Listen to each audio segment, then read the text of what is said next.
matututunan sa books. Yes. Bukod sa magagandang stories kung basa mo, ay lalaki pa yung vocabulary mo at gagaling ka pa sa grammar, di ba? Kaya yung pagbabasa ng book, sobrang laking tulong yun sa pag-aaral, di ba?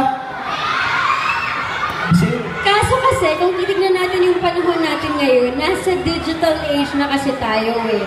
Kung makikita natin, madalas yung mga bata or yung mga teenagers na kaedad namin, madalas nakatapat sa computer. Yan, COC. Sino sa COC? Yan.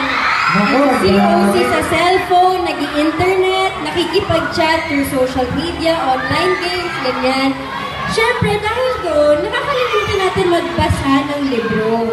Diba? Kaya kami ni Bianca, gusto namin ikiyatin yung mga kabataan tayo na magbasa ulit ng book sa pamamagitan ng Pass a Book ni Miguel. Gusto namin isulong yung kahalagahan ng edukasyon sa pamamagitan ng Pass a Book.